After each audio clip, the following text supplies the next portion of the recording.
Thank you very much. Thank you.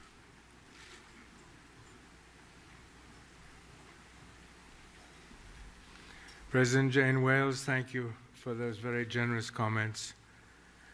And I'd like to say how happy I am to be here this evening and to share with the participants in this year's Global Philanthropy, with their excellencies the ambassadors and ladies and gentlemen, a very special occasion.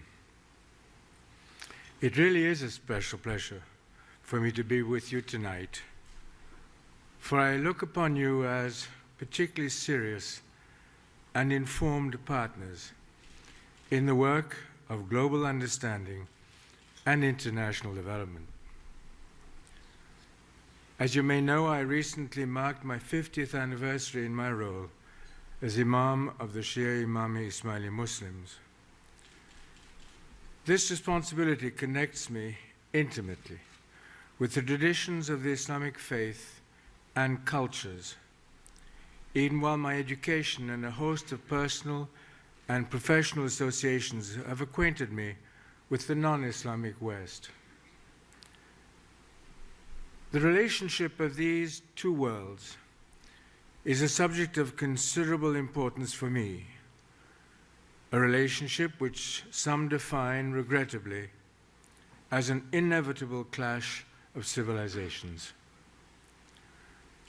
My own observation, however, and my deep conviction is that we can more accurately describe it as a clash of ignorances.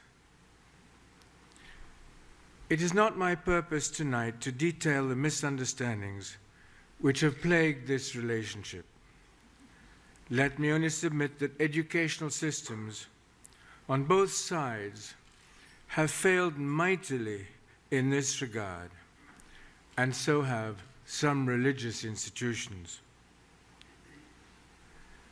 That at this time in human history, the Judeo-Christian and Muslim societies should know so little about one another never ceases to astonish, to stun, and to pain me.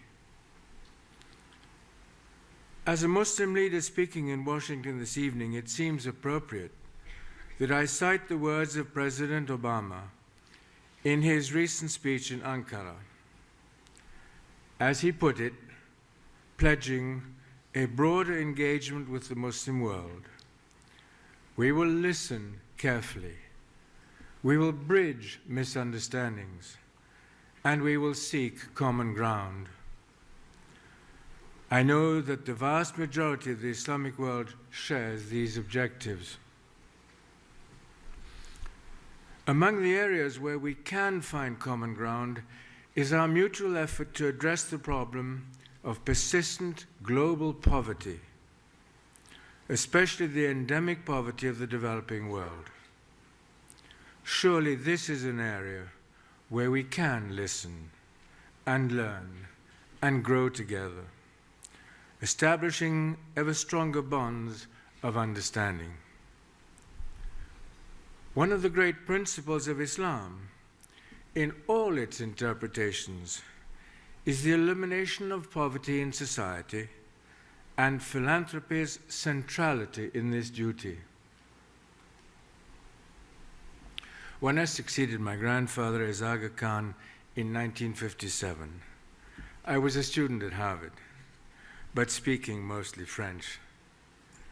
I got extra English practice, however, from my new official routine of regular communication with Africa and Asia, and in the bargain was kept in great good humor by the amazing typographic errors which inevitably arose. But then computerized spell check programs came along, and all those charming idiosyncrasies disappeared. I recently noticed, to my joy, however, that this new invention is not a fail-safe protection. Consider this recent item in the publication The Week. Bad week for spell check. several Pennsylvania high school students had their last names changed in the yearbook by an automatic computer program. Alessandra Ippolito was listed as Alexandria Impolite, while Max Zupanovich was rechristened Max Supernova. And Kathy Carborg's photo appeared next to the name Kathy Airbag.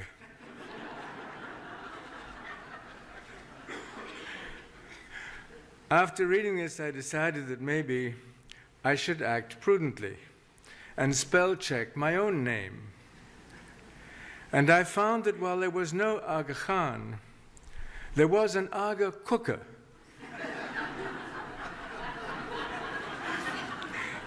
It was defined as one of England's oldest stoves and ovens, now somewhat outdated, but with a distinctive whistle every time it frizzled the food within.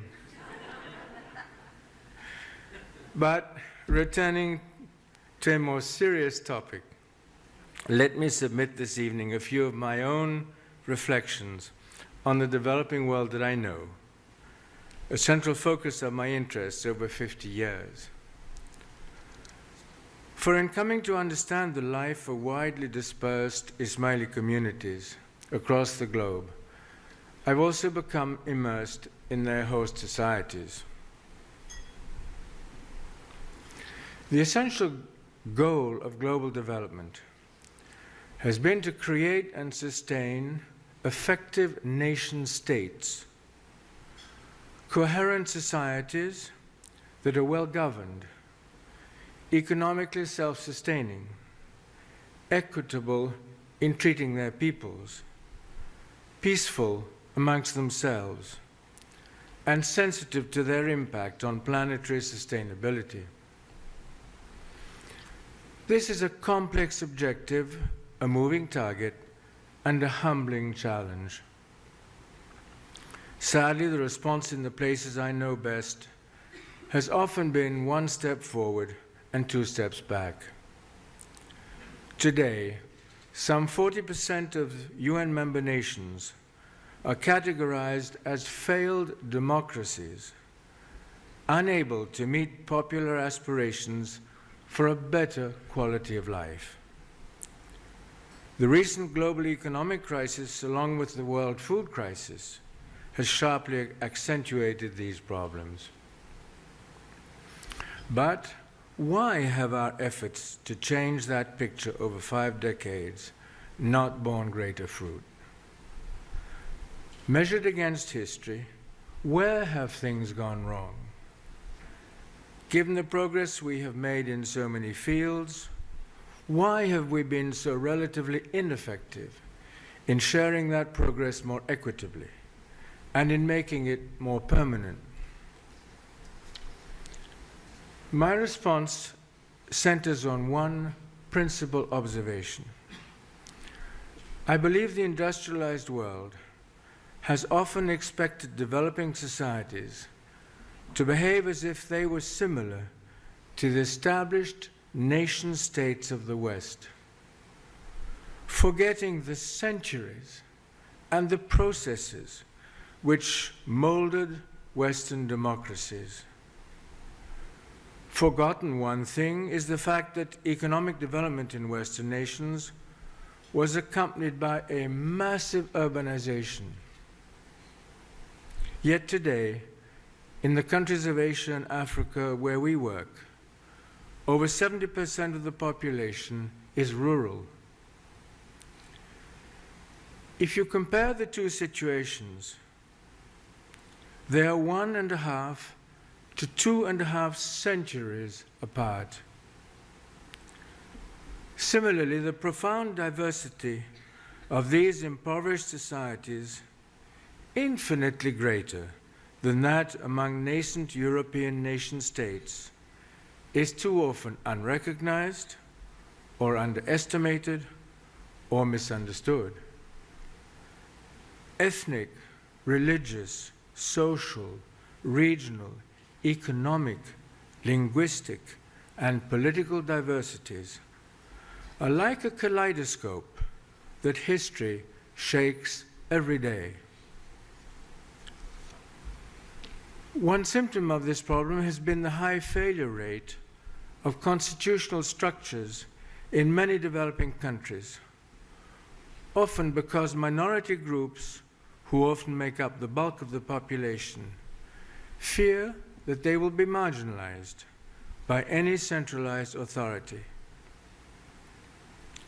But did today's developed countries not face similar challenges as they progress towards nationhood?